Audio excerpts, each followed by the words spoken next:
Doctor Sreevarma ஆயுள் தரும் ஆயுர்வேதா அறுவை சிகிச்சை இல்லா குணம் ஆயுள் கால நிவாரணம். Yesterday courier private limited. Domestic international cargo உங்கள் இல்லம் தேடி வந்து கொரியர் புக்கிங் டெலிவரி செய்து தரப்படும். தலைப்புச் செய்திகள். இலவசங்களுக்கு எதிராக தொடரப்பட்ட வழக்கு உச்சநீதிமன்றம் தள்ளுபடி. விதிகளை பூர்த்தி செய்யும் அனைத்து மகளிருக்கும் மகளிர் உரிமை தொகை வழங்கப்படும். துணை முதலமைச்சர் உதயநிதி ஸ்டாலின் உறுதி. அதிமுகவை அழித்துவிட்டு இரண்டாவது பெரிய கட்சியாக வளர துடிக்கிறது பாஜக. திருமாவளவன் விமர்சனம். அன்புமணியின் தமிழக உரிமை மீட்பு பயணத்திற்கு அனுமதி. திட்டமிட்டபடி திருப்போரூரில் இன்று தொடங்குகிறார். கமலஹாசன் உள்ளிட்ட 6 பேர் இன்று மாநிலங்களவை உறுப்பினராக பதவியேற்பு. நாடாளுமன்ற வளாகத்தில் கமலஹாசன் எடுத்துக்கொண்ட புகைப்படம் வைரல். இனி விரிவான செய்திகள். இலவச அறிவிப்புகளை தடை செய்ய வேண்டும் என தொடரப்பட்ட வழக்கை உச்சநீதிமன்றம் தள்ளுபடி செய்திருக்கிறது. மத்திய மாநில அரசுகள் இலவசங்களையும் ரொக்க பரிசுகளையும் நலத்திட்டங்களையும் அறிவிப்பதற்கு முன்பு அதனால் ஏற்படும் பொருளாதார தாக்கம் குறித்து நிபுணர்கள் கொண்ட விரிவான அறிக்கை தாக்கல் செய்ய உத்தரவிட வேண்டும் எனவும் ரிசர்வ் வங்கி, நிதி ஆயோக், மாநில திட்ட கமிஷன் ஆகியவற்றிலும் ஒப்புதல் கேட்க வேண்டும் என உத்தரவிட மனுதாரர் வலியுறுத்தியிருந்தார். இந்த வழக்கை விசாரிக்க விரும்பவில்லை என நீதிபதி B.R. கவாய் தலைமையிலான அமர்வு தள்ளுபடி செய்தது.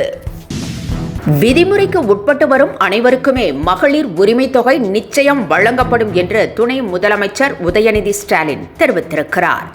சென்னையில் திமுக பாகநிலை முகவர்கள் கூட்டத்தில் பேசிய துணை முதலமைச்சர் உதயநிதி, திமுகவின் நலத்திட்டங்களை எடுத்துரைக்கவே மக்களின் வீட்டுக் கதவை தட்டுகிறோம் என்றும், கமலாலய கதவையோ அமித்ஷாவின் வீட்டுக் கதவையோ தட்டவில்லை என்றும் தெரிவித்திருக்கிறார்.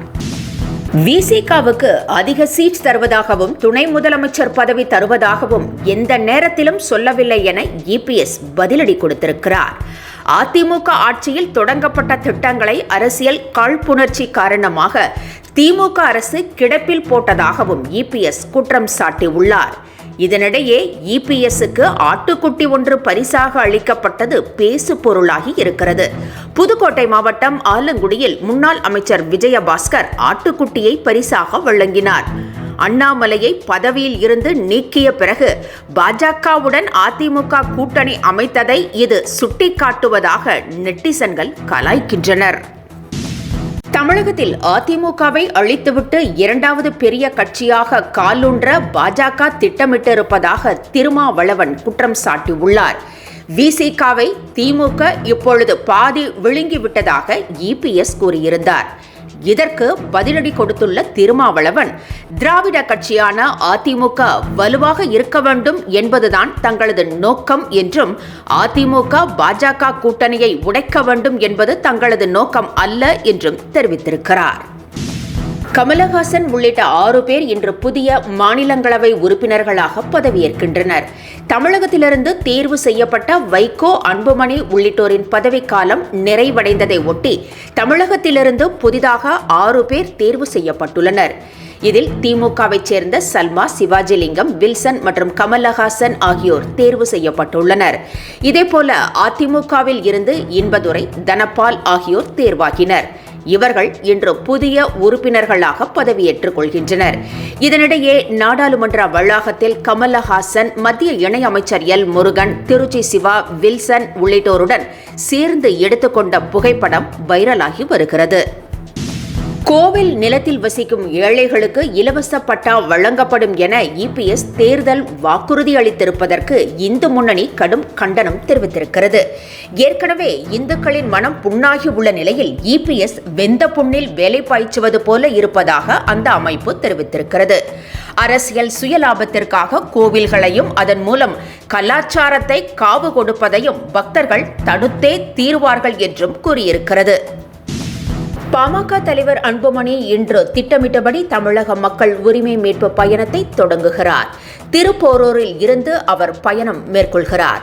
முன்னதாக பாமக கொடியை பயன்படுத்தக்கூடாது என்றும், அவரது பயணத்தின் போது சட்டம் ஒழுங்கு பிரச்சினை ஏற்பட வாய்ப்பிருப்பதால் அதை தடை செய்ய வேண்டும் என்றும் ராமதாஸ் சார்பில் DGPயிடம் புகார் அளிக்கப்பட்டிருந்தது. ஆனால் அன்புமணியின் பயணத்திற்கு போலீசார் தடை விதிக்கவில்லை என்பது குறிப்பிடத்தக்கது. 87வது பிறந்தநாளை கொண்டாடும் ராமதாசுக்கு முதலமைச்சர் மு.க.ஸ்டாலின் வாழ்த்து கூறியுள்ளார். கருணாநிதியுடன் ராமதாஸ் ஒரே மேடையில் அமர்ந்திருக்கும் புகைப்படம் ஒன்றை பதிவிட்டு மருத்துவர் ஐயா அவர்களுக்கு இனிய பிறந்தநாள் வாழ்த்துக்கள் என்று குறிப்பிட்டுள்ள முதலமைச்சர், நீண்ட ஆயுளோடு தங்கள் பொது வாழ்க்கை பயணம் தொடர விளைகிறேன் என்று தெரிவித்திருக்கிறார். சாக்லேட் பாயாக தமிழ் சினிமாவில் வலம் வந்த அப்பாஸ் 10 ஆண்டுகளுக்கு பிறகு ரீஎன்ட்ரி கொடுக்க உள்ளார். மரியராஜா இளஞ்செழியன் இயக்க உள்ள படத்தில் அப்பாஸ் நடிக்க உள்ளதாக தகவல் வெளியாகியுள்ளது. இந்த படத்திற்கு ஜி.வி. பிரகாஷ் இசை அமைக்கிறார். இதன் மூலம் சினிமாவின் அடுத்த அத்தியாயம் தொடங்குவதாக அப்பாஸ் நம்பிக்கை தெரிவித்திருக்கிறார். இத்துடன் செய்திகள் நிறைவடைந்தன. மீண்டும் பிற்பகல் 1 மணிக்கு சந்திக்கலாம். வணக்கம். என்றும் உங்களுடன் மை இந்தியா. முக்கிய செய்திகளை உடனுக்குடன் தெரிந்து கொள்ள சப்ஸ்கிரைப் பண்ணுங்க, பெல் பட்டனை பிரஸ் பண்ணுங்க. என்றும் உங்களுடன் மை இந்தியா. டாக்டர் ஸ்ரீவர்மா ஆயுள் தரும் ஆயுர்வேதா அறுவை சிகிச்சை இல்லா குணம் ஆயுள் கால நிவாரணம். Yesterday courier private limited domestic international cargo உங்கள் இல்லம் தேடி வந்து கொரியர் புக்கிங் டெலிவரி செய்து தரப்படும்.